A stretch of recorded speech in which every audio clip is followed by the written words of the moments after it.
जय श्री कृष्ण। ओम नमो भगवते वासुदेवाय नमः। आप सुन रहे हैं पौराणिक अमृतवाणी द्वारा प्रसारित महाभारत कथा।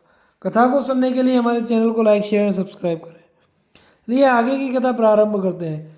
त्याज्य अन्न, श्राद्ध में निमंत्रण देने योग्य ब्राह्मण, दान पात्र तथा नरक एवं स्वर्ग देने वाले कर्मों का विवेचन।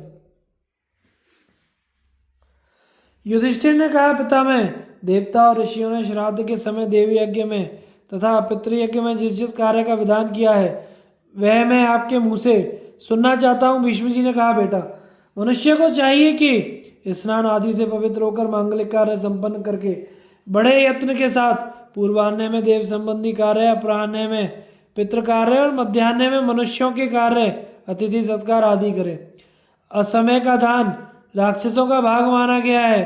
जिस भोज्य पदार्थ को किसी ने लांग दिया हो, चाट लिया हो, जो लड़ाई झगड़ा करके तैयार किया गया हो, अथवा जिस पर रजस्वला स्त्री की दृष्टि पड़ी हो, वह भी राक्षसों का ही भाग है।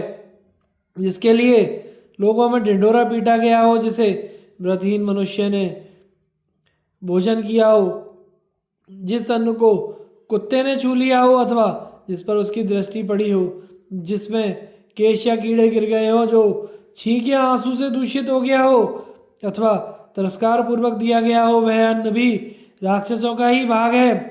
मंत्र ज्ञान से रहित, शस्त्रधारी तथा दुराचारी पुरुषों का खाया हुआ, दूसरों का झूठा किया हुआ और देवता, पितर, अतिथि एवं बालक आदि को दिए बिना ही अपने उपयोग में लाया हुआ जो अन्न है, उसे भी राक्षसी भोजन ही समझना चाहिए। राजन, मंत्र और विधि से ही हीन श्राद्ध का अन्न, घी की आहुति दिए बिना भोजन के लिए सामने रखा हुआ अन्न तथा जिसमें पहले दुराचारी मनुष्य को जिमा दिया गया हो, वह अन्न भी राक्षसों का ही भाग माना गया है। इस प्रकार जो भाग राक्षसों को प्राप्त होते हैं उनका वर्णन किया गया है। अब दान के योग्य ब्राह्मण की परीक्षा करने के विषय में कुछ कहता हूँ, उसे सुनो। जो ब्राह्मण पतित, जड़ या उन्मत्त हो गए हों, वे देव कार्य या पितृ कार्य में निमंत्रण पाने के अधिकारी नहीं है। जिसके बदन में सफ़ेद दाग हों, जो कोढ़ी, नपुंसक, राज्य यक्ष्मा, तपेदिक और मृगी का रोगी हो या अंधा हो, उसे भी श्राद्ध में नहीं बुलाना चाहिए। वैद्य, पुजारी, पाखंडी, सोमरस बेचने वाले, गाने बजाने और नाचने वाले, खेलकूद तमाशा दिखाने वाले, बकवादी पहलवान, शूद्रों का यज्ञ कराने वाले, शूद्रों को पढ़ाने तथा शिष्य बनाने वाले ब्राह्मण श्राद्ध में निमंत्रण देने योग्य नहीं है। वेतन लेकर वेद पढ़ाने वाले और वृत्ति लेकर वेद पढ़ने वाले ब्राह्मण भी श्राद्ध के योग्य नहीं है, क्योंकि वे वेद को बेचने वाले हैं। जो पहले समाज का अगुआ रहा हो, पीछे उसने शूद्र जाति की स्त्री से ब्याह कर लिया हो, वह ब्राह्मण संपूर्ण विद्याओं का ज्ञाता होने पर भी श्राद्ध में बुलाने योग्य नहीं है। अग्निहोत्र ना करने वाले, मुर्दा ढोने वाले, चोरी करने वाले, पतित, अपरिचित, गांव के मुखिया तथा पुत्रिका धर्म के अनुसार नाना के घर में रहने वाले ब्राह्मण भी श्राद्ध में भोजन करने के अधिकारी नहीं है। जो ब्राह्मण कर्ज या ब्याज लेकर प्राणियों को बेचकर जीविका चलाता हो, जो स्त्री के अधीन रहता हो, वेश्या का पति हो या संध्या वंदन ना करता हो, उसे भी श्राद्ध में निमंत्रण नहीं करना चाहिए। राजन, देव यज्ञ और श्राद्ध में वर्जित ब्राह्मण का उल्लेख हो चुका। अब दान देने और लेने वाले ऐसे पुरुषों का वर्णन करता हूँ जो श्राद्ध में निश्चित होने पर भी किसी विशेष गुण के कारण अनुग्रह पूर्वक ग्राह्य माने गए हैं। उनके विषय में सुनो। जो ब्राह्मण खेती से जीविका चलाते हुए भी व्रत का पालन करने वाले, सद्गुण संपन्न, क्रियानिष्ठ और गायत्री मंत्र के ज्ञाता हो, उन्हें श्राद्ध में निमंत्रण दिया जा सकता है। जो युद्ध क्षेत्र में छात्र धर्म का पालन करता हुआ कुलीन हो, अग्निहोत्र करता हो, एक गांव का रहने वाला हो, चोरी ना करता हो तथा अतिथि सत्कार में प्रवीण हो, उसे भी निमंत्रण देना चाहिए। जो तीनों समय गायत्री का जप करता है, भिक्षा से जीविका चलाता है, क्रियानिष्ठ है, जो सवेरे धनी, शाम को गरीब तथा शाम को धनी और सवेरे गरीब हो जाता है, किसी भी जीव की हिंसा नहीं करता, जिसमें दोषों की कमी है, उसे भी श्राद्ध में भोजन कराया जा सकता है। जो दम्भ रहित, व्यर्थ तर्क वितर्क ना करने वाला, योग्य स्थान पर भिक्षा लेने वाला है, वह श्राद्ध में निमंत्रण देने योग्य है। जिसने पहले कठोर धर्म करके धन का संग्रह किया हो किंतु पीछे अतिथि सेवा का व्रत धारण कर लिया हो, वह श्राद्ध में सम्मिलित करने योग्य हो जाता है। जो धन वेद बेचकर या स्त्री की कमाई से प्राप्त हुआ हो अथवा जो लोगों के सामने दीनता दिखाकर मांग लाया हो, वह श्राद्ध में ब्राह्मण को देने योग्य नहीं है। जो ब्राह्मण श्राद्ध समाप्त होने पर अस्तु स्वधा आदि उचित वाक्यों का प्रयोग नहीं करता, उसे गौ की झूठी शपथ खानी का पाप लगता है। ब्राह्मण के यहाँ श्राद्ध समाप्त होने पर अस्तु स्वधा इस वाक्य का उच्चारण करने पर पितरों को प्रसन्नता होती है। क्षत्रिय के यहाँ श्राद्ध की समाप्ति में पितरा प्रियंताम, पितर तृप्त हो जाए, इस वाक्य का उच्चारण करना चाहिए। और वैश्य के घर में अक्षयमस्तु, श्राद्ध का दान अक्षय हो, कहना चाहिए। इसी तरह जब ब्राह्मण के यहाँ देव कार्य होता हो तो उसमें ओंकार सहित पुण्यवाचन का विधान है, अर्थात ओम पुण्याहम का उच्चारण करे। क्षत्रिय के यहाँ ओंकार रहित पुण्यवाचन की विधि है, अर्थात केवल पुण्याहम का उच्चारण करे। तथा वैश्य के घर में देव कार्य में देवता प्रियंताम, देवता प्रसन्न हो, इस वाक्य का प्रयोग करें। अब क्रमशः तीनों वर्णों के कर्मानुष्ठान की विधि सुनो। ब्राह्मण, क्षत्रिय तथा वैश्य, इन तीनों वर्णों के जात कर्मादि संस्कार वैदिक मंत्रों के उच्चारण पूर्वक कराने चाहिए। उपनयन के समय ब्राह्मण को मूछ की, क्षत्रिय को प्रत्यंचा की और वैश्य को वल्लोच की एक प्रकार के तृण की मेखला धारण करनी चाहिए। अब दाता और दान लेने वाले के धर्म अधर्म का वर्णन सुनो। ब्राह्मण को झूठ बोलने पर जितना पाप लगता है उससे 4 गुना क्षत्रिय को, 8 गुना वैश्य को लगता है। यदि किसी ब्राह्मण ने पहले ही श्राद्ध का निमंत्रण दे रखा हो तो निमंत्रित ब्राह्मण को दूसरी जगह जाकर भोजन नहीं करना चाहिए।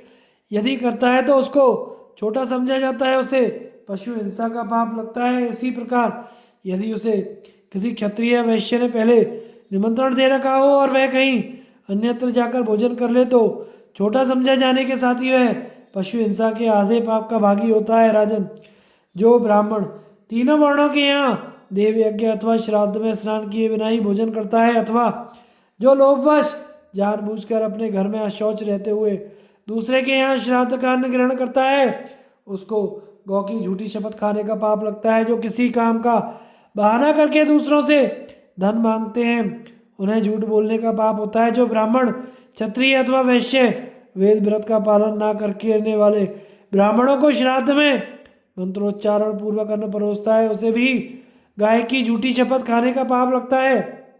युधिष्ठिर ने पूछा, पिता, में देव यज्ञ अथवा श्राद्ध कर्म में जो दान दिया जाता है वह कैसे पुरुषों को देने से महान फल की प्राप्ति कराने वाला होता है? भीष्म जी ने कहा, युधिष्ठिर, जैसे किसान वर्षा की बाट जोता रहता है उसी प्रकार जिनके घरों में स्त्रियां अपने स्वामी की जूठन पानी के लिए प्रतीक्षा करती रहती हैं उनको तो अवश्य भोजन कराना।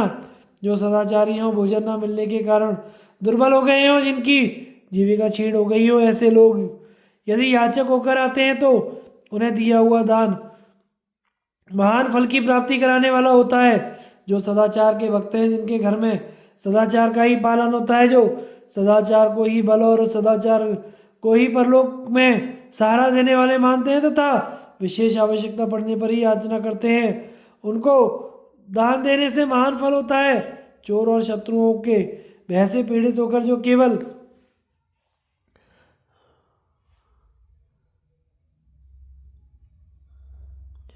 भोजन की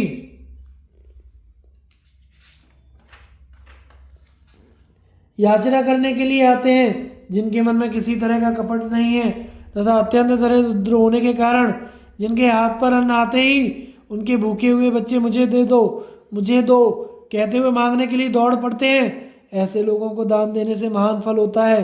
देश में विप्लव होने के समय जिनके धन और स्त्रियां छिन गई हों, ऐसे ब्राह्मण यदि धन की याचना के लिए आवे तो उन्हें देने से महान पुण्य होता है। जो व्रत और नियम में लगे हुए ब्राह्मण व्रत के उद्यापन के लिए धन चाहते हों तथा जो पाखंडियों के धर्म से दूर रहकर अन्न न मिलने के कारण दुर्बल एवं निर्धन हो गए हो, ऐसे ब्राह्मणों को भी धन देने से बड़ा भारी पुण्य प्राप्त होता है। निर्दोष होने पर भी बलवान मनुष्यों द्वारा जिनका सर्वस्व लूट लिया गया हो, फिर भी जो खाने के लिए अन्न मात्र चाहते हो, तथा जो तपस्वी तपोनिष्ठ और तपस्वियों के लिए भीख मांगने वाले हो, ऐसे याचकों को जो कुछ दिया जाए उसका महान फल होता है। युधिष्ठिर, किनको दान देने से महान फल की प्राप्ति होती है, यह विषय मैंने तुम्हें सुना दिया। अब जिस कर्म से मनुष्य को नरक या स्वर्ग में जाना होता है उसे सुनो। जो मनुष्य गुरु को लाभ पहुंचाने तथा किसी को भय से मुक्त करने के अतिरिक्त किसी उद्देश्य से झूठ बोलते हुए नरक में पड़ते हैं, दूसरों की स्त्री चुराने वाले, पराई स्त्री का सतीत्व नष्ट करने वाले, दूध बनकर पर स्त्री को दूसरों से मिलाने वाले, दूसरों के धन को हड़पने या नष्ट करने वाले और दूसरों की चुगली खाने वाले मनुष्यों को भी नरक में गिरना पड़ता है। जो पौसलों, धर्मशालाओं, पुलों और दूसरों के घरों को नष्ट करते हैं, जो अनाथ, बूढ़ी, तरुणी, बालिका, भयभीत और तपस्विनी स्त्रियों को धोखे में डालते हैं, तथा जो दूसरों की जीविका नष्ट करते, घर उजाड़ते, पति पत्नी में बिछोड़ डालते, मित्रों में विरोध कराते और किसी भी की भी आशा भंग करते हैं, वे भी नरकगामी होते हैं। चुगली खाने वाले, कुल या धर्म की मर्यादा नष्ट करने वाले, दूसरों की जीविका पर गुजारा करने वाले, मित्रों द्वारा किए गए उपकार को भुला देने वाले, पाखंडी, निंदक, धार्मिक नियमों के विरोधी तथा एक बार संन्यास लेकर फिर गृहस्थ आश्रम में लौट आने वाले पुरुष भी नरक में पड़ते हैं, जिनका व्यवहार सबके विरुद्ध पड़ता है, जो लाभ और वृद्धि में विषम दृष्टि रखते हैं, जो दूध का काम करते और किसी मनुष्य की परख करने में असमर्थ होते हैं, जिनकी सदा जीव हिंसा में ही प्रवृत्ति होती है, तथा जो वेतन पर रखे हुए परिश्रमी नौकर को कुछ देने की आशा देकर और देने के समय नियत करके उसके पहले ही भेद नीति के द्वारा उसे मालिक के यहाँ से निकलवा देते हैं, उन्हें नरक में जाना पड़ता है। जो पितरों या देवताओं की पूजा का त्याग करके अग्नि में आहुति दिए बिना अतिथि पोष्य वर्ग तथा स्त्री बच्चों से पहले ही भोजन कर लेते हैं, जो वेद बेचते, वेदों की निंदा करते, आश्रम मर्यादा के बाहर रहते, वेद विरुद्ध कार्य करते, अधर्म से जीविका चलाते, केश, विष और दूध की बिक्री करते, ब्राह्मण, गौ तथा कन्याओं के कार्य में विघ्न डालते, हथियार बेचते, धनुष बाण बनाते तथा जो पत्थर रखकर, कांटे बिछाकर और गड्ढे खोदकर रास्ता रोकते हैं, वे भी नरकगामी होते हैं। जो शुद्ध हृदय वाले अध्यापकों, भृत्यों और भक्तों को त्याग कर देते हैं, वे जो बैलों को कुटवाते, बधिया करते, नाचते तथा पशुओं को कटघरे में बंद करते हैं, जो राजा होकर भी प्रजा की रक्षा नहीं करते, उसकी आमदनी के छठे भाग को लगान के रूप में लूटते रहते हैं, तथा जो समर्थ होने पर भी दान नहीं करते, वे नरक में जाते हैं। जो क्षमाशील, जितेंद्रिय, विद्वान तथा बहुत दिनों से अपने साथ रहने वाले पुरुषों को काम निकल जाने पर त्याग देते हैं, तथा जो बच्चों, बूढ़ों और नौकरों को दिए बिना ही पहले स्वयं भोजन कर लेते हैं, उन्हें भी नरक में गिरना पड़ता है। इस प्रकार पहले नरकगामी मनुष्यों का वर्णन किया, अब स्वर्ग जाने वालों का वर्णन करता हूँ। जो दान, तपस्या और सत्य के द्वारा धर्म का अनुसरण करते हैं, गुरु शुश्रूषा और तपस्या पूर्वक विद्यादान करके प्रतिग्रह से राग नहीं रखते, जिनके प्रयत्न से मनुष्य भय, पाप, बाधा, दरिद्रता तथा रोग से छुटकारा पा जाते हैं, जो क्षमावान, धीर, धर्म कार्य, उत्साह रखने वाले तथा मांगलिक आचार से संपन्न है, तथा जो मधुमांस, मदिरा, पर स्त्री से दूर रहते और आश्रम, कुल, धर्म, देश और नगरों की रक्षा करते हैं, वे पुरुष स्वर्ग में जाते हैं। जो वस्त्र, आभूषण, भोजन, पानी तथा अन्न दान करते हैं, दूसरों का ब्याह करा देते हैं और सब प्रकार की हिंसा से अलग रहते हैं और सब कुछ सहन करते, सबको वे आश्रय देते हैं, जो जितेंद्रिय होकर माता पिता की सेवा करते और नौजवान होकर भी इंद्रियों को वश में रखते हैं, जो अपराधियों पर भी दया करते हैं, जिनका स्वभाव मृदुल होता है, तथा जो मृदुल स्वभाव वाले व्यक्तियों पर प्रेम रखते हैं, जिन्हें दूसरों की आराधना सेवा में ही सुख मिलता है, और जो हजारों मनुष्यों को भोजन परोसते, हजारों को धन देते तथा हजारों की रक्षा करते हैं, उन्हें स्वर्ग की प्राप्ति होती है।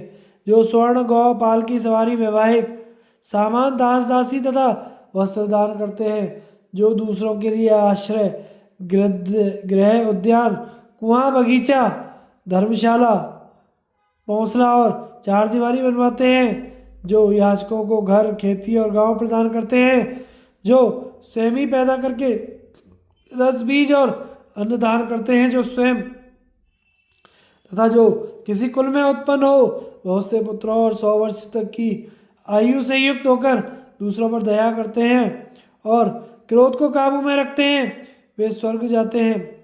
भारत, यह मैंने तुमसे परलोक में कल्याण करने वाली देव कार्य और पितृ कार्य का वर्णन किया है तथा प्राचीन काल में ऋषियों द्वारा बतलाए हुए दान धर्म और उसकी महिमा का भी निरूपण कर दिया है। ब्रह्म हत्या के समान पापों तथा विविध तीर्थों का वर्णन। युधिष्ठिर ने पूछा, दादाजी, ब्राह्मण की हिंसा न करने पर भी मनुष्य को ब्रह्म हत्या का पाप कैसे लगता है? इस बात को ठीक ठीक बताने की कृपा कीजिए। युधिष्ठिर ने भीष्म जी ने कहा, राजन, पूर्व काल में मैंने एक बार व्यास जी को बुलाकर उनसे जो प्रश्न किया था तथा उन्होंने मुझे जो उत्तर दिया था वह सब तुमसे सुना बता रहा हूँ, ध्यान देकर सुनो। मैंने पूछा था, मुने, ब्राह्मण की हिंसा न करने पर भी किन कर्मों के कारण ब्रह्म हत्या का पाप लगता है? इस प्रकार पूछने पर धर्म निपुण व्यास जी ने मुझे यह संदेह रहित उत्तर दिया, भीष्म, जिसके पास कोई आजीविका नहीं है, ऐसे ब्राह्मण को जो स्वयं भिक्षा देने के लिए बुलाकर पीछे देने से इनकार कर देता है, उसको ब्रह्म हत्यारा समझो। जो दुष्ट बुद्धि वाला मनुष्य तटस्थ रहने वाले विद्वान ब्राह्मण की जीविका छीन लेता है और प्यास से कष्ट पाती हुई गौ के पानी पीने में विघ्न डालता है,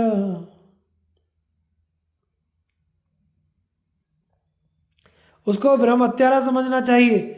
जो उत्तम कर्तव्य का विधान करने वाली श्रुतियों और ऋषि प्रणीत शास्त्रों पर बिना समझे बूझे दोषारोपण करते हैं, जो अपनी रूपवती कन्या की बड़ी उम्र हो जाने पर भी उसका योग्य वर के साथ विवाह नहीं करते, उन्हें ब्रह्म हत्या का पाप लगता है। जो पाप परायण मूर्ख मनुष्य ब्राह्मण को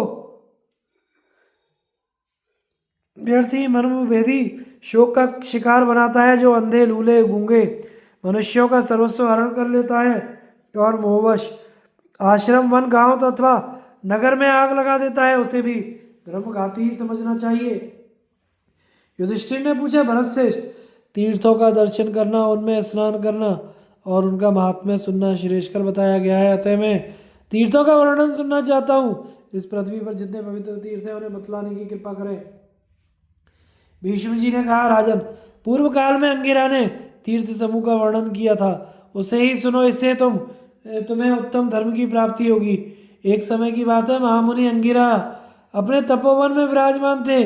उस समय उत्तम व्रत का आचरण करने वाले गौतम ने उनके पास जाकर पूछा, महामुने, तीर्थों में स्नान करने से मृत्यु के बाद किस फल की प्राप्ति होती है, इसका यथावत वर्णन कीजिए। अंगिरा ने कहा, मनुष्य उपवास करके चंद्रभागा और वितस्ता में 7 दिन तक स्नान करे तो वह सब पापों से छूटकर मुनि के समान निर्मल हो जाता है। कश्मीर प्रांत की जो नदियाँ महानद सिंधु में मिलती हैं, उन नदियों में तथा सिंधु में स्नान करके शीलवान पुरुष मरने के बाद स्वर्ग में जाता है।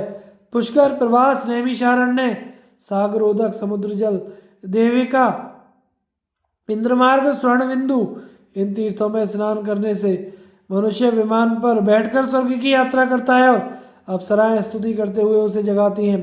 हिरण्यबिंदु तीर्थ में स्नान करके वहाँ के प्रधान देवता भगवान कुशेश्वर को पवित्र भाव से प्रणाम करने पर मनुष्य का सारा पाप दूर हो जाता है।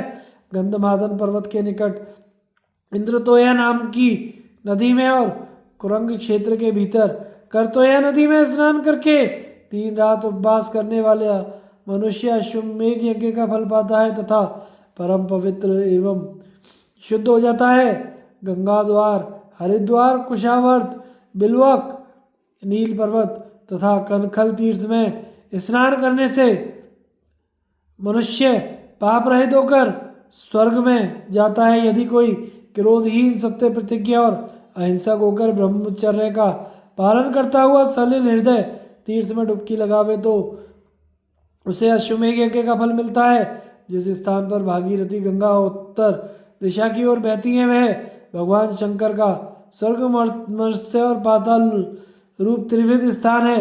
उस त्रिस्थान नामक तीर्थ में स्नान करके जो 1 मास तक उपवास करता है उसे देवताओं के दर्शन होते हैं। सप्तगंग, त्रिगंग और इंद्र मार्ग में पितरों का तर्पण करने वाला मनुष्य यदि पुनर्जन्म लेता है तो उसे अमृत भोजन मिलता है, अर्थात वह देवता हो जाता है। महाश्रम तीर्थ में स्नान करके प्रतिदिन पवित्र भाव से अग्निहोत्र करते हुए जो 1 महीने तक उपवास करता है वह सिद्ध हो जाता है।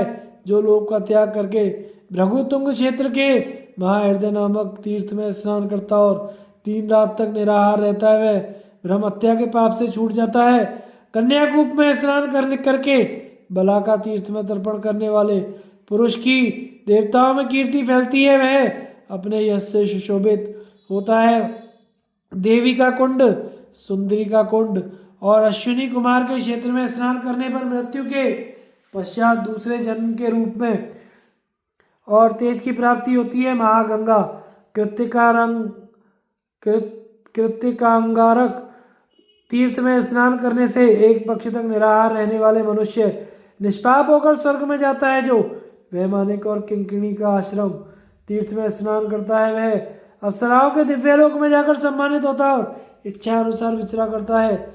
जो कालिका आश्रम में स्नान करके विपाशा नदी में पितरों का तर्पण करता है और क्रोध को जीतकर ब्रह्मचर्य का पालन करते हुए 3 रात तक वहां निवास करता है वह जन्म मरण के बंधन से छूट जाता है। जो कृत्तिका आश्रम में स्नान करके पितरों का तर्पण और महादेव जी को प्रसन्न करता है वह पाप मुक्त होकर स्वर्गलोक में जाता है। महापुर तीर्थ में स्नान करके पवित्रता पूर्वक 3 रात तक उपवास करने से चराचर प्राणियों तथा मनुष्यों से भय नहीं रहता। जो देवदारू वन में स्नान करके तर्पण करता है और पवित्र भावी 7 रात तक वहाँ निवास करता है उसके पाप धुल जाते हैं और मृत्यु के पश्चात वह देवलोक को प्राप्त होता है। जो शर स्तंभ, कुश स्तंभ और द्रोण शर्म पद तीर्थ के झरनों में स्नान करता है उसकी अप्सराएं सेवा करती हैं। जन स्थान में गोदावरी के जल में और चित्रकूट में मंदाकिनी के जल में स्नान करके उपवास करने वाला पुरुष लक्ष्मी से सेवित होता है।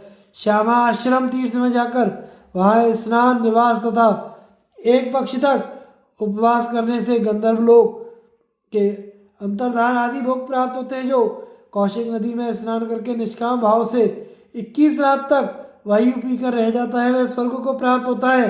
जो मतंग वापी तीर्थ में स्नान करता है उसे 1 रात में सिद्धि प्राप्त होती है। जो अनालंब, अंधक और सनातन तीर्थ में डुबकी लगाता तथा नैमिषारण्य कोई स्वर्ग तीर्थ में स्नान करके इंद्रिय संयम पूर्वक 1 मास तक पितरों को जलांजलि देता है उसे यज्ञ फल की प्राप्ति होती है। गंगा हृदय और उत्पिलावन तीर्थ में स्नान करके 1 महीने तक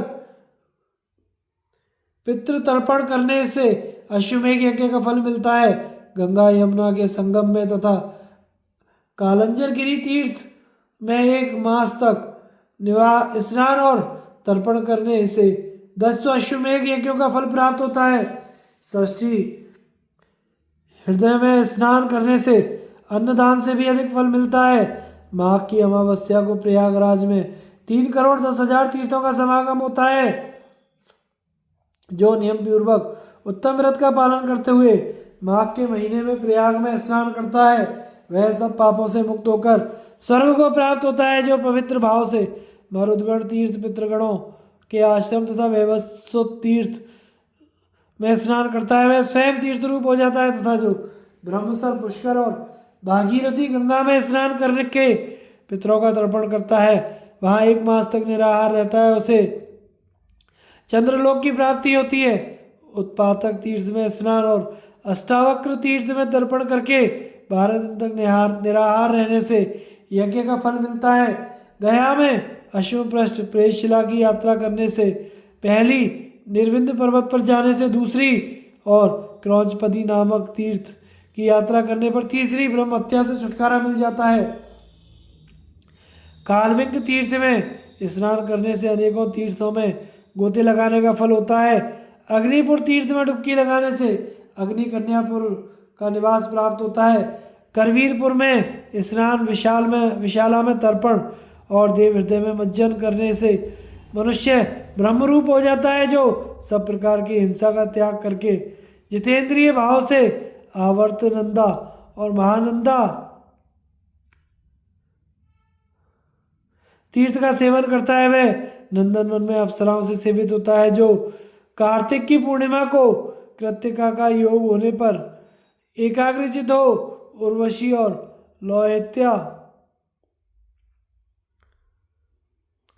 लोहित्य तीर्थ में विधि पूर्वक स्नान करता है, उसे पुंडरीक यज्ञ का फल मिलता है।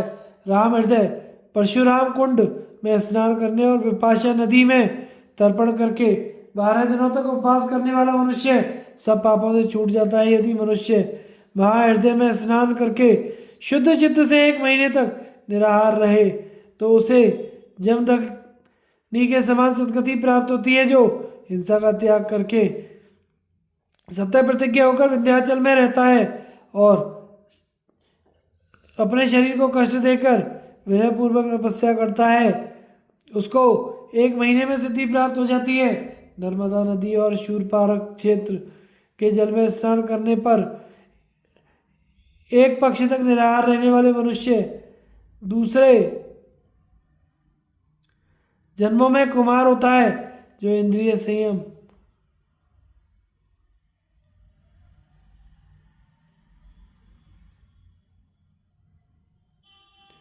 एकाग्रचित हो 3 महीने तक जम्बू मार्ग की यात्रा करता है, उसे 1 दिन रात में ही सिद्धि प्राप्त हो जाती है, जो गोकामुख तीर्थ में स्नान करके आंजल का आश्रम तीर्थ में जाकर साग का भोजन करता हुआ चीर वस्त्र धारण करके कुछ काल तक निवास करता है, उसे 10 बार कन्याकुमारी तीर्थ के सेवन का फल प्राप्त होता है तथा उसे कभी यमराज के घर नहीं जाना पड़ता।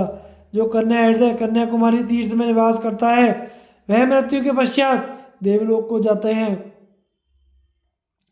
जो एकाग्रचित होकर अमावस्या के प्रभास तीर्थ का सेवन करता है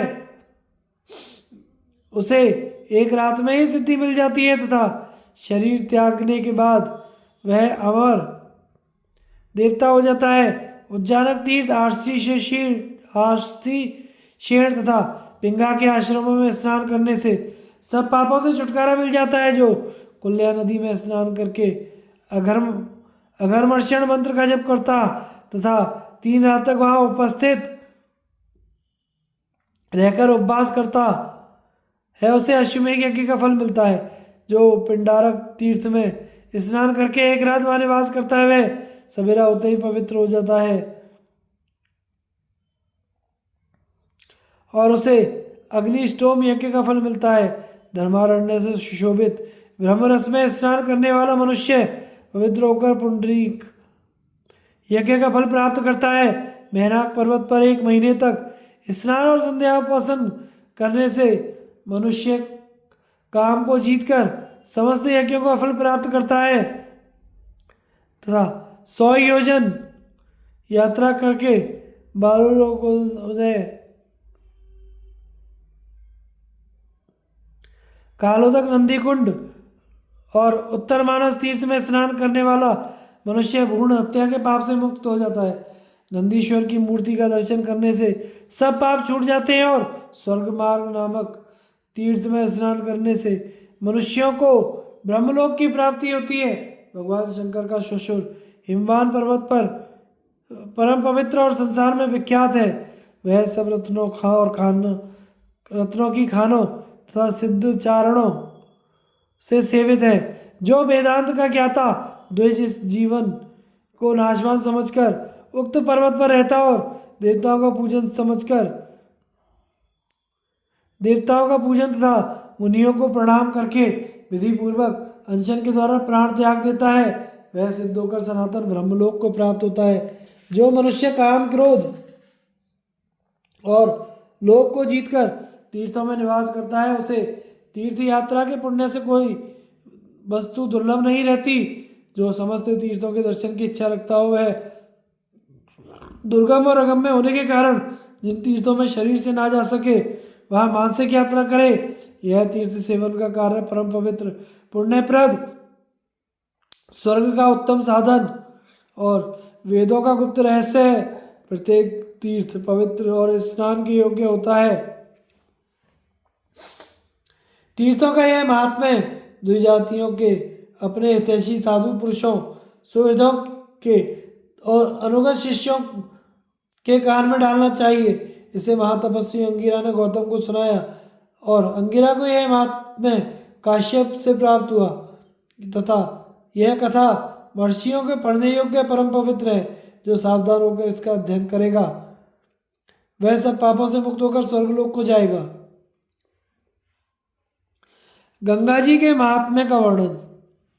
वैशंपायन जी कहते हैं, जन्मजय, बुद्धि में बृहस्पति, क्षमा में ब्रह्मा जी, पराक्रम में इंद्र और तेज में सूर्य के समान गंगानंदन भीष्म जी जब वीर शैया पर पड़े हुए काल की बाट जो रहे थे और राजा युधिष्ठिर उनसे तरह तरह के प्रश्न कर रहे थे, उसी समय बहुत से दिव्य महर्षि भीष्म जी को देखने आए। उनके नाम ये हैं: अत्रि, वशिष्ठ, भृगु, पुलस्त्य, पुलह, क्रतु, अंगिरा, गौतम, अगस्त्य, सुमति, विश्वामित्र, स्थूल शिरा, संवर्त, प्रमति, दम, बृहस्पति, शुक्राचार्य, व्यास, च्यवन, काश्यप, ध्रुव, दुर्वासा, जमदग्नि, मार्कंडे, गालव, भारद्वाज, रहव्य, यवक्रीत, त्रित, स्थूलाक्ष, शबलाक्ष, कण्व, मेधातिथि, कृश, नारद, पर्वत, सुधन्वा, एकत, नितंबु, भुवन, धौम्य, शतानंद, अक्रतवृण और परशुराम और कच्छ, ये सभी महात्मा जब वहां पधारे तो भाइयों सहित राजा युधिष्ठिर ने उनकी विधिवत पूजा की। तत्पश्चात वे सुखपूर्वक बैठकर भीष्म जी से संबंध रखने वाली मधुर एवं मनोहर कथाएं कहने लगे।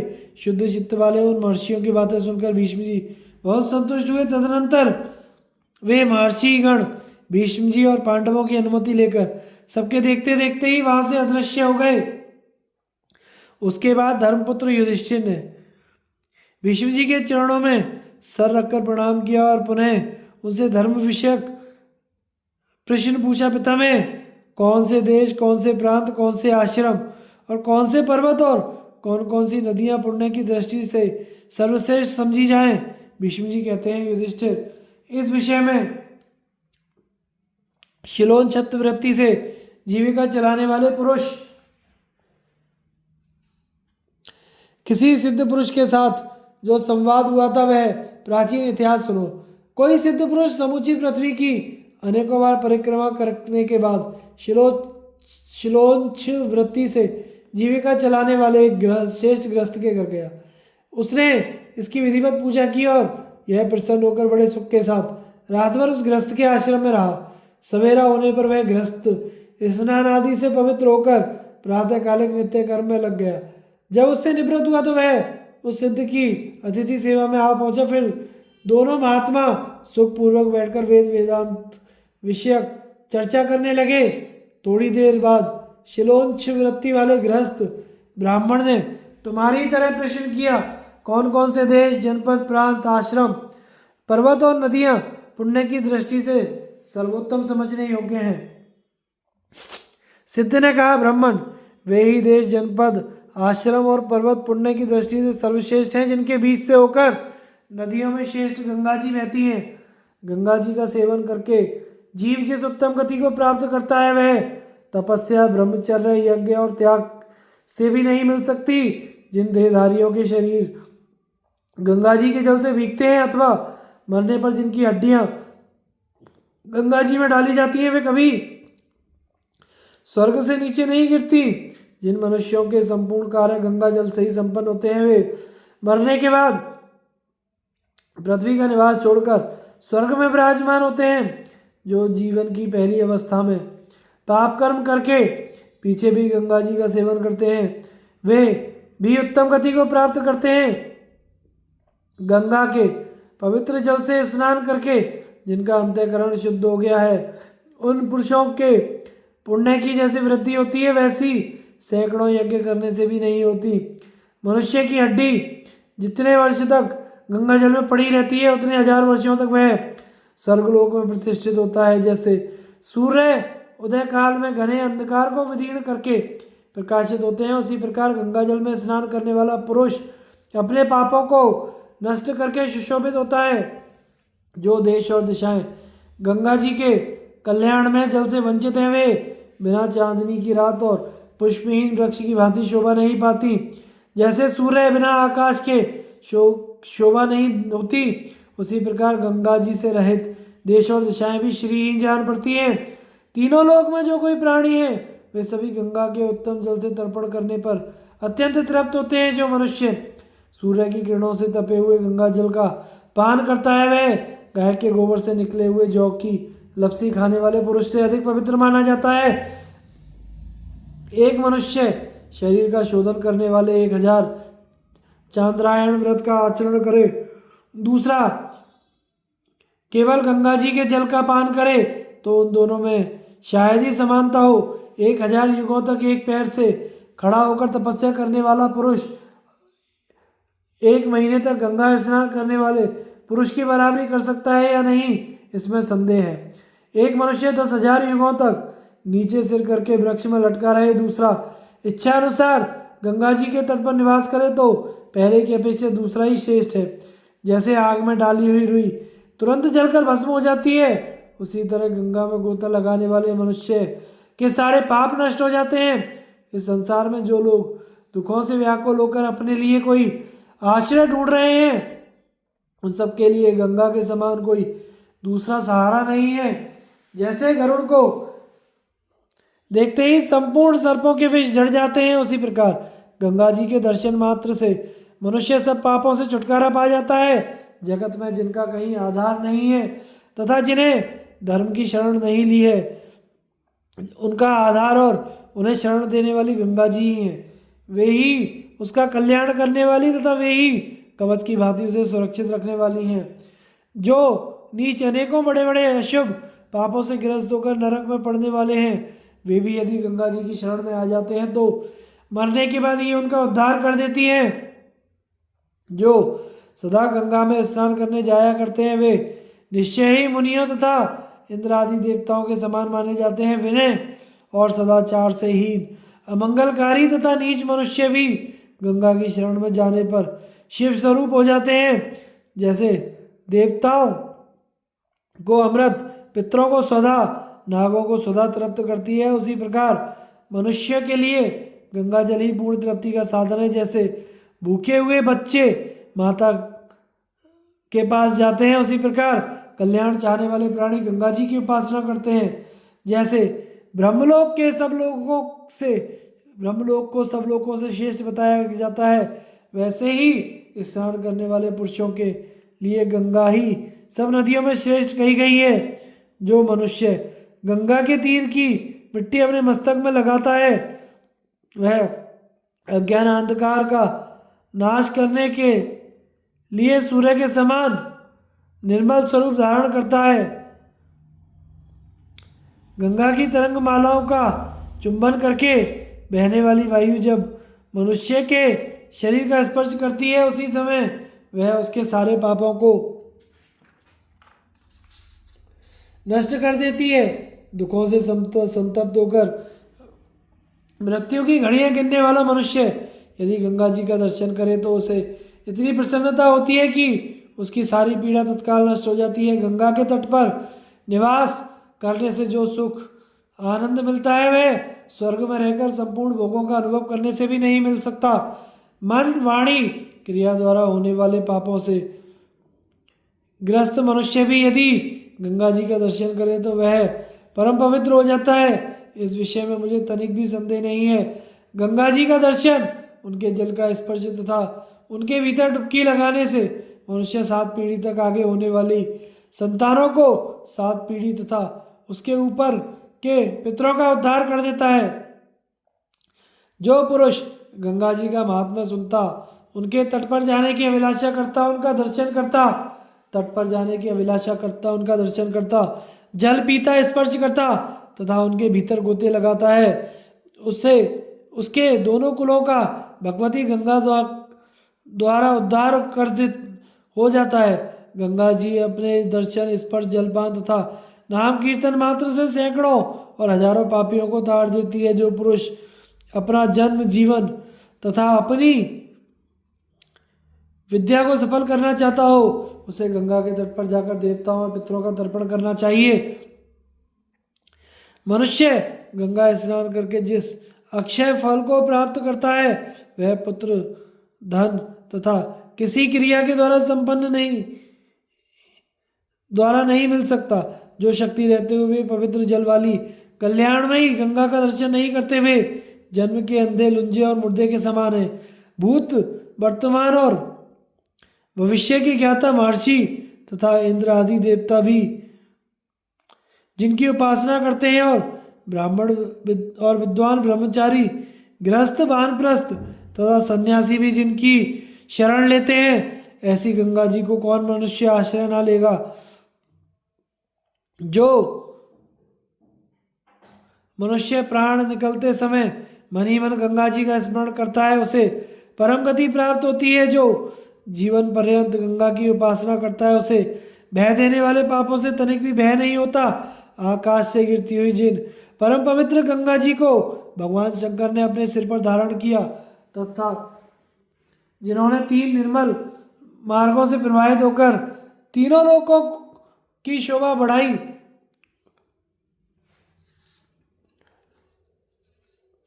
उनके जल का सेवन करने वाला मनुष्य कृतार्थ हो जाता है। गंगा जी में भक्ति रखने वाला पुरुष को माता, पिता, पुत्र, स्त्री, धन वियोग होने से भी उतना दुख नहीं होता जितना गंगा के विछोह से होता है। गंगा जी के दर्शन से जितनी प्रसन्नता होती है, उतनी मन में भ्रमण करने, अभीष्ट विषयों को भोगने, पुत्र और धन पाने से भी नहीं होती। जो गंगा जी में श्रद्धा रखता, उन्हीं में मन लगाता, उन्हीं के पास रहता, उन्हीं का आश्रय लेता तथा भक्ति पूर्वक उन्हीं का अनुसरण करता है, वह भगवती भागीरथी का प्रिय होता है। पृथ्वी, आकाश तथा स्वर्ग में रहने वाले छोटे बड़े सभी प्राणियों को सदा गंगा जी में स्नान करना चाहिए। यही सत्पुरुषों की का सबसे उत्तम कार्य है। आकाश, स्वर्ग, पृथ्वी, दिशा और विदिशाओं में जिनकी ख्याति फैली हुई है, सरिताओं में श्रेष्ठ उन भगवती भागीरथी के जल का सेवन करके सभी मनुष्य कृतार्थ हो जाते हैं। जो दूसरे मनुष्यों को ये गंगा जी हैं ऐसा कहकर उनका दर्शन कराता है, उसके लिए भगवती भागीरथी की ही प्रतिष्ठा अक्षय पद प्रदान करने वाली हैं। वे कार्तिकेय और स्वर्ण को अपने गर्भ में धारण करने वाली, पवित्र जल की धारा बहाने वाली और पाप दूर करने वाली हैं। वे आकाश से पृथ्वी पर उतरी हुई हैं। उनका जल संपूर्ण जगत के लिए पेय है। उनमें प्रातःकाल स्नान करने से धर्म, अर्थ, काम तीनों वर्गों की सिद्धि होती है। गंगा जी गिरिराज, हिमालय की कन्या, भगवान शंकर की पत्नी तथा स्वर्ग और पृथ्वी की शोभा है। वे भूमंडल पर निवास करने वाले प्राणियों का कल्याण करने वाली परम सौभाग्यवती तथा तीनों लोगों को पुण्य प्रदान करने वाली हैं। भागीरथी मधु का स्रोत एवं पवित्र जल की धारा बहाती हैं। जलते हुए घी की ज्वाला के समान उनका प्रकाश है। वे अपने भीतर स्नान, संध्या आदि करने वाले ब्राह्मणों और उत्ताल तरंगों द्वारा सुशोभित होती हैं। वे सबसे पहले स्वर्गलोक से नीचे की ओर चली। उस समय भगवान शंकर ने उन्हें अपने सिर पर धारण किया, फिर हिमालय पर्वत पर आकर वहां से इस पृथ्वी पर उतरी हैं। श्री गंगा जी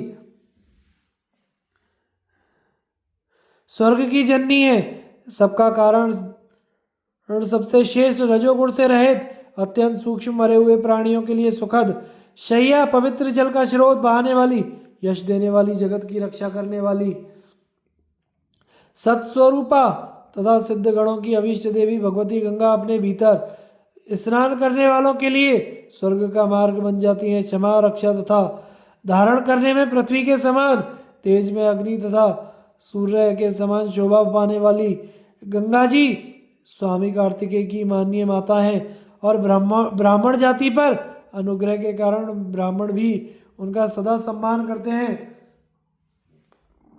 ऋषियों के द्वारा जिनकी स्तुति होती है, जो भगवान विष्णु के चरणों से उत्पन्न अत्यंत प्राचीन तथा परम पावन जल से भरी हुई हैं, उन भगवती भागीरथी के मन से भी शरण लेने वाला मनुष्य ब्रह्मधाम को प्राप्त होते हैं।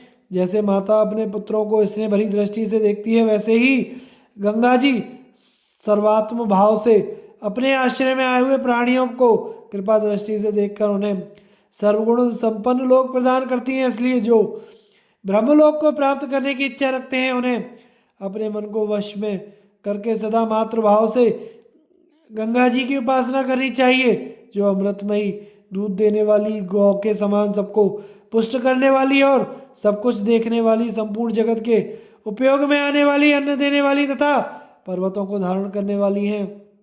श्रेष्ठ पुरुष जिनका आश्रय लेते हैं और जिन्हें ब्रह्मा जी भी प्राप्त करना चाहते हैं, उन भगवती गंगा जी का मोक्षाभिलाषी पुरुषों को अवश्य आश्रय लेना चाहिए। राजा भागीरथ अपनी उग्र तपस्या से भगवान शंकर सहित संपूर्ण देवताओं को प्रसन्न करके गंगा जी को पृथ्वी पर ले आए।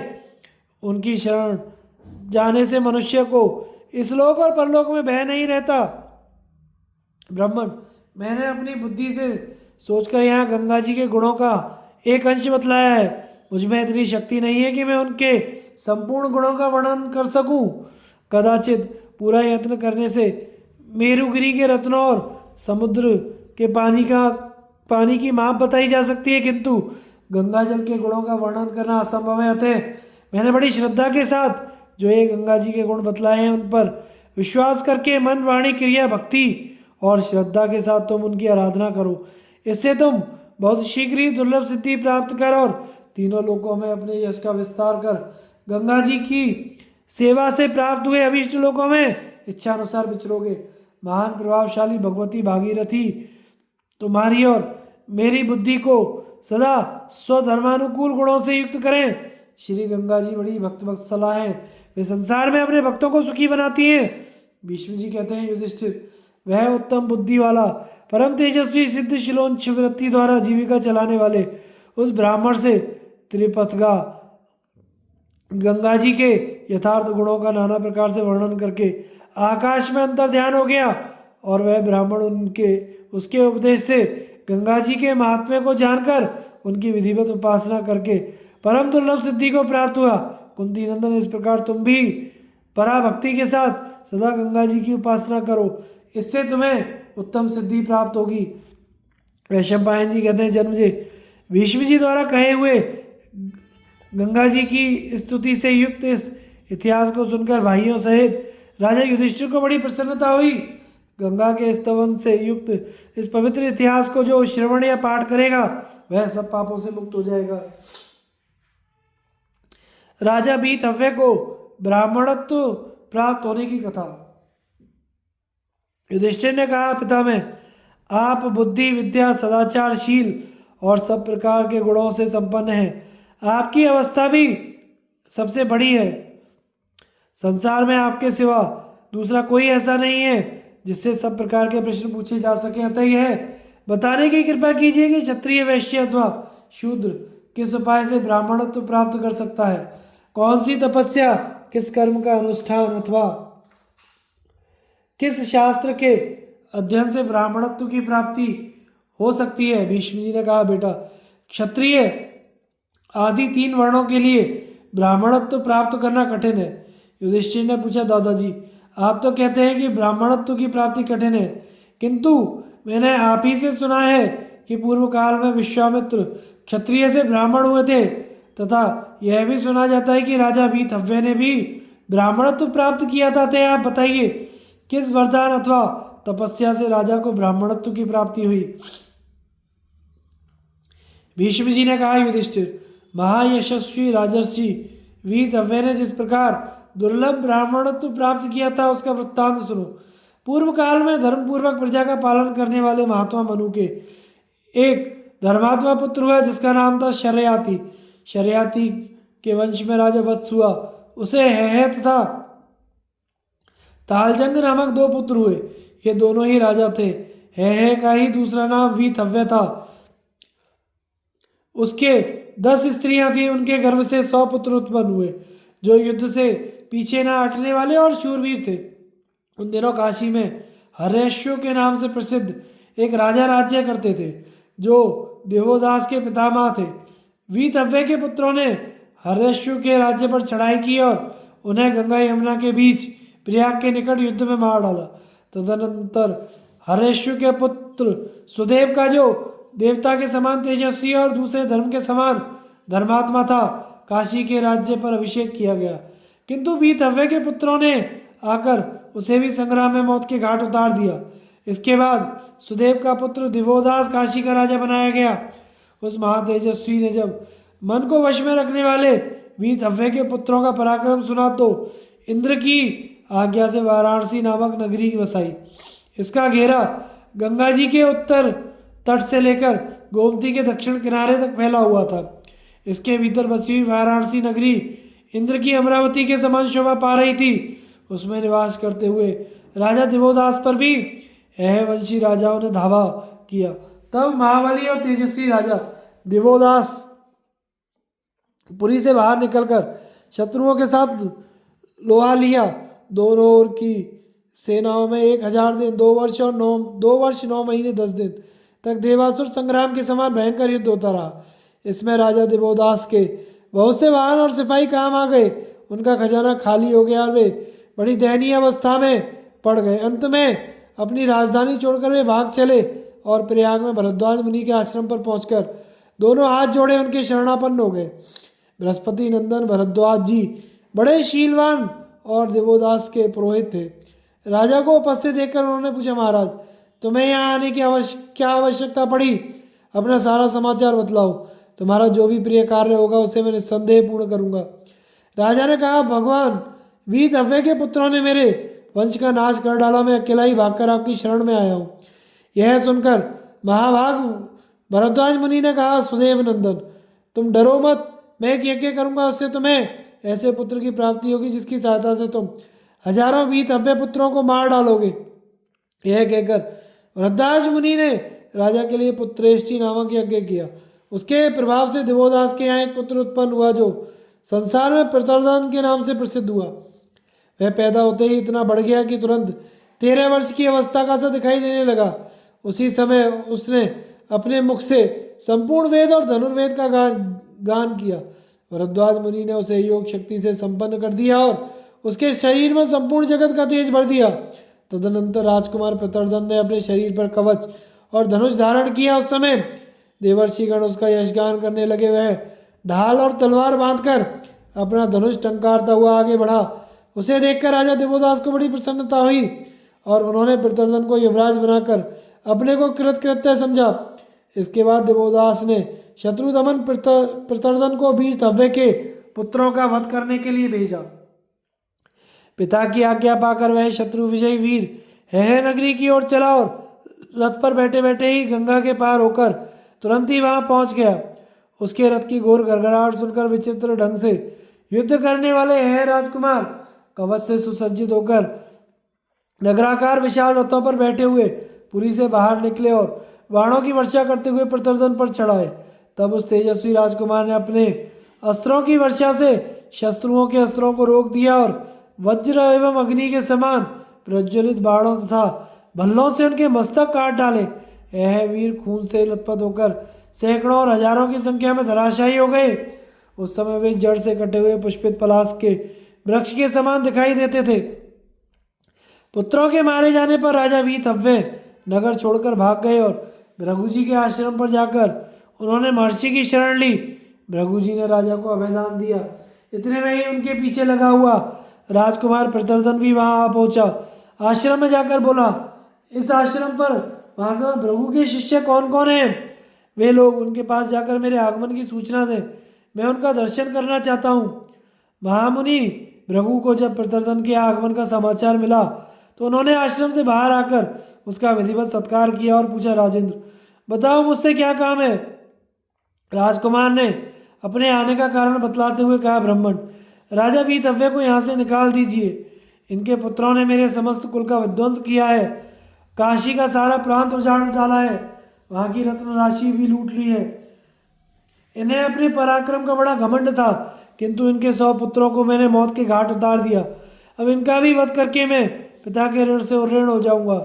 यह सुनकर धर्मात्माओं में श्रेष्ठ महर्षि भृगु ने दया से द्रवित होकर कहा, यहाँ तो कोई भी क्षत्रिय नहीं है, ये सबके सब ब्राह्मण ही है। सत्यवादी भृगु का यह यथार्थ वचन सुनकर प्रतर्दन ने उनके चरणों में प्रणाम किया और अत्यंत प्रसन्न होकर धीरे से कहा, भगवान यदि ऐसी बात है तो मैं भी कृतार्थ हो गया, क्योंकि मेरे पराक्रम से इस राजा को अपनी जाति त्याग देनी पड़ी। अब आप मुझे जाने की आज्ञा दें और मेरे कल्याण का चिंतन करें। भृगु जी ने प्रतर्दन को जाने की आज्ञा दे दी और वह जैसे आया था वैसे ही लौट गया। इस प्रकार भृगु जी के वचन मात्र से राजा वीतव्य ब्रह्मर्षि हो गए। क्षत्रिय होकर भी भृगु की कृपा से उन्हें ब्राह्मणत्व की प्राप्ति हो गई। नारद जी का भगवान श्री कृष्ण को पूज्य पुरुष के लक्षण बताना और उशीनर द्वारा शरणागत कपोत की रक्षा। युधिष्ठिर ने पूछा, पितामह इस त्रिभुवन में कौन से मनुष्य पूज्य होते हैं, इसका विस्तार से वर्णन कीजिए। आपकी बातें सुनते सुनते मुझे तृप्ति नहीं होती। भीष्म ने कहा, युधिष्ठिर इस विषय में देवर्षि नारद और भगवान श्री कृष्ण का संवाद रूप इतिहास सुनो। एक समय की बात है, देवर्षि नारद हाथ जोड़कर उत्तम ब्राह्मणों की पूजा कर रहे थे। उन्हें ऐसा करते देख भगवान श्री कृष्ण ने पूछा, भगवान आप किनको नमस्कार कर रहे हैं? आपके हृदय में जिनके प्रति बहुत बड़ा आदर है तथा आप भी जिनके सामने मस्तक झुकाते हैं, ऐसे लोगों का परिचय यदि मेरे सुनने योग्य हो तो बताइए। नारद जी ने कहा, गोविंद जो लोग वरुण वायु आदित्य पर्जन्य अग्नि रुद्र स्वामी कार्तिकेय लक्ष्मी विष्णु ब्रह्मा बृहस्पति चंद्रमा जल पृथ्वी और सरस्वती को सदा प्रणाम करते हैं, वे मेरे प्रणम में हैं। तपस्याई जिनका धन है, जो वेदों के ज्ञाता और सदा वेदोक्त कर्मों का अनुष्ठान करने वाले हैं, उन परम पूजनीय पुरुषों को ही मैं सर्वदा पूजा करता रहता हूँ। जो भोजन से पहले देवताओं की पूजा करते और अपनी झूठी बड़ाई नहीं करते, संतुष्ट रहते और क्षमाशील होते हैं, उनको मैं प्रणाम करता हूँ। जो क्षमावान जितेंद्रिय और मन पर काबू रखने वाले हैं, जो विधि पूर्वक यज्ञ अनुष्ठान और सत्य धर्म पृथ्वी तथा गौ की पूजा करते हैं, वे मेरे नमस्कार योग्य हैं। जो वन में फल मूल का भोजन करते हुए तपस्या में लगे रहते हैं, किसी प्रकार का संग्रह नहीं रखते, क्रियानिष्ठ होते हैं, उनके सामने मैं सदा मस्तक झुकाता हूँ। जो माता पिता आदि पोष्य वर्ग का भरण पोषण करने में समर्थ हैं, जिन्होंने सदा अतिथि की सेवा का व्रत ले रखा है तथा जो देव यज्ञ से बचे हुए अन्न का ही भोजन करते हैं, उनको मैं प्रणाम करता हूँ। जो वेद अध्ययन करके दुर्धर्ष और बोलने में कुशल होते हैं, ब्रह्मचर्य का पालन करते हैं और यज्ञ कराने तथा वेद पढ़ाने में लगे रहते हैं, उनकी मैं सदा पूजा किया करता हूँ। जो नित्य संपूर्ण प्राणियों पर प्रसन्न रहते हैं और सवेरे से दोपहर तक वेद का स्वाध्याय करते हैं, वे मेरे पूज्य हैं। जो गुरु को प्रसन्न रखने और स्वाध्याय करने के लिए सदा यत्नशील रहते हैं, जिनका व्रत कभी भंग नहीं होने पाता, जो गुरुजनों की सेवा करते और किसी के भी दोष नहीं देखते, उनको मैं प्रणाम करता हूँ। जो सुंदर व्रत का पालन करने वाले मननशील सत्य प्रतिज्ञ हव्य कव्य ग्रहण करने वाले हैं, वे मेरे नमस्कार के योग्य हैं। जो गुरुकुल में रहकर भिक्षा से जीवन निर्वाह करते हैं, तपस्या से जिनका शरीर दुर्बल हो गया है, जो कभी धन और सुख की चिंता नहीं करते, उनके आगे मैं अपना मस्तक झुकाता हूँ। यदुनंदन जिनके मन में ममता नहीं है, जो द्वंद्वों से परे हो गए हैं, जिन्होंने सर्वस्व के साथ लज्जा का भी परित्याग कर दिया है, जिन्हें इस संसार में कोई प्रयोजन नहीं है, जो वेद की शक्ति पाकर दुर्धर्ष प्रवचन करने में कुशल और ब्रह्मवादी हैं, जिन्होंने अहिंसा और सत्य का व्रत ले रखा है तथा जो इंद्रिय संयम और मनोनिग्रह के साधन में लगे रहते हैं, वे मेरे प्रणाम के योग्य हैं। जो गृहस्थ ब्राह्मण कपोत वृत्ति से रहते हुए सदा देवता और अतिथियों की पूजा में संलग्न रहते हैं, उनके चरणों में मैं मस्तक झुकाता हूँ। जिनके कार्यों में धर्म, अर्थ, काम तीनों का निर्वाह होता है, किसी एक की भी हानि नहीं होने पाती, तथा जो सदा शिष्टाचार में संलग्न रहते हैं उनको मैं नमस्कार करता हूँ। जो ब्राह्मण, शास्त्र ज्ञान से संपन्न, त्रिवर्ग का सेवन करने वाले, लोभहीन और पुण्यशील होते हैं, वे मेरे वंदनीय हैं। जो नाना प्रकार के व्रतों का पालन करते हुए केवल पानी या हवा पीकर रह जाते हैं, जो सदा यज्ञ शेष अन्न का ही भोजन करते हैं, उनके चरणों में मैं प्रणाम करता हूँ। जो स्त्री परिग्रह से रहित हैं, जिन्होंने अग्निहोत्र का आश्रय लिया है, वेद ही जिनका सबसे बड़ा सहारा है, तथा जो सब प्राणियों को आश्रय देते हैं, उन्हें मैं वंदनीय मानता हूँ। जो लोक का कल्याण करने वाले, संसार में श्रेष्ठ, कुल में उत्तम, अज्ञान का नाश करने वाले तथा सूर्य के समान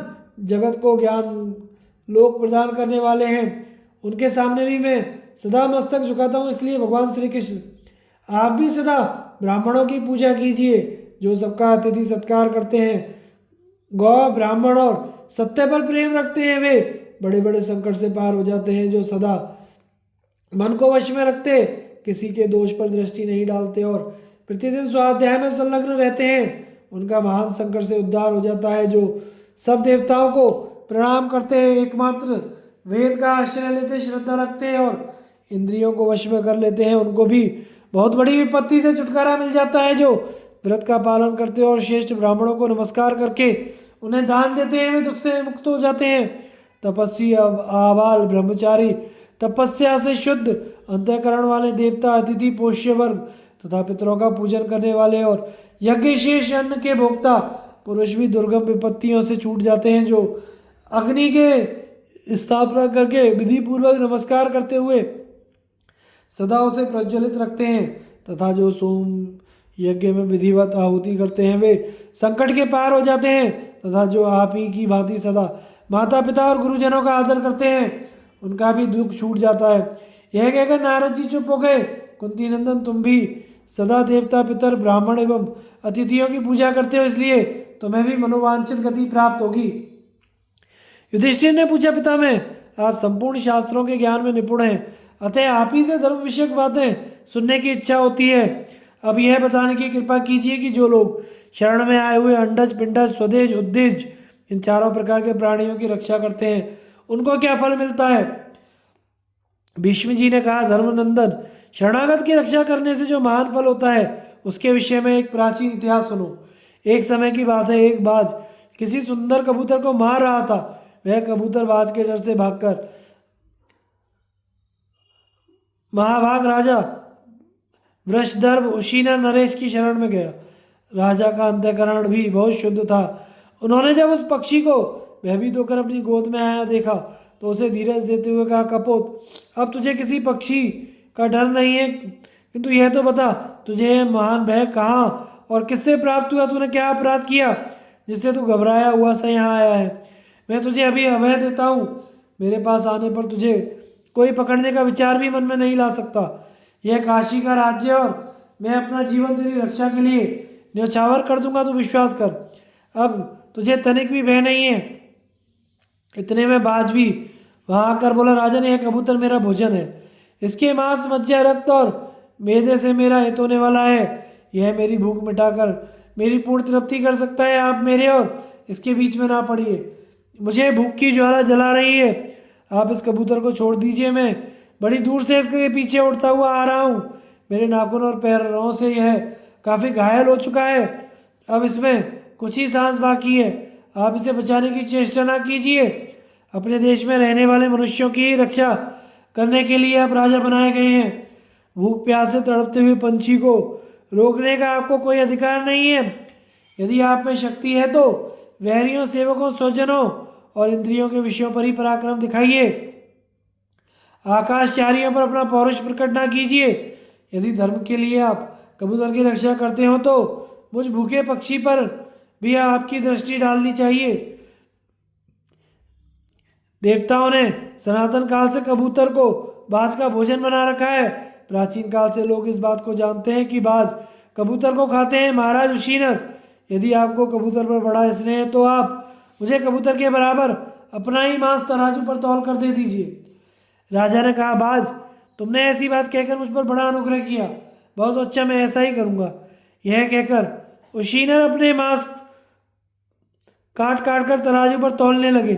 यह समाचार सुनकर अंतःपुर की रानियां बहुत दुखित हुई और हाहाकार करती हुई बाहर निकल आई। सेवक, मंत्री और रानियों के रोने से वहां मेघ की गंभीर गर्जना के समान महान कोलाहल मच गया। पहले आसमान साफ था, किंतु उस समय वहां बादलों की घटा घिर आई। राजा का वह साहसपूर्ण कार्य देखकर पृथ्वी कांप उठी। वे अपनी पसलियों, भुजाओं और जांघों से मांस काट काट कर जल्दी जल्दी तराजू भरने लगे, तथापि वह मांस राशि उस कबूतर के बराबर ना हुई।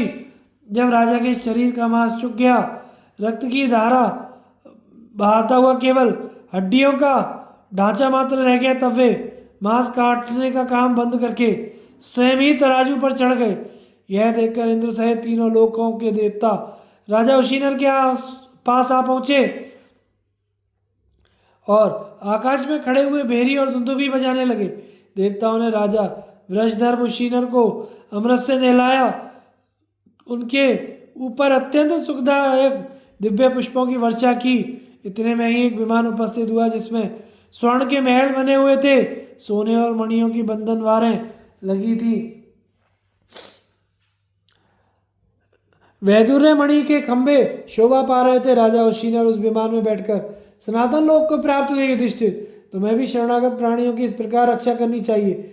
जो मनुष्य अपने भक्त प्रेमी शरणागत पुरुषों की रक्षा करता है तथा सब प्राणियों पर दया रखता है, वह परलोक में सुख पाता है। जो राजा सदाचारी होकर सबके साथ सद्बर्ताव करता है, वह अपने कर्म से किस वस्तु को नहीं प्राप्त कर लेता। सत्य, पराक्रमी, धीर और शुद्ध हृदय वाले काशी नरेश राजर्षि उशीनर अपने कर्म से तीनों लोकों में विख्यात हो गए। यदि दूसरा कोई पुरुष भी इसी प्रकार शरणागत की रक्षा करेगा तो वह भी उसी गति को प्राप्त करेगा। राजर्षि वृषधर्म के इस चरित्र का जो सदा वर्णन और श्रवण करता है, वह पुण्य आत्मा होता है। आगे की कथा का प्रसारण हम अगले भाग में करेंगे। हमारे चैनल को लाइक, शेयर और सब्सक्राइब करें। धन्यवाद।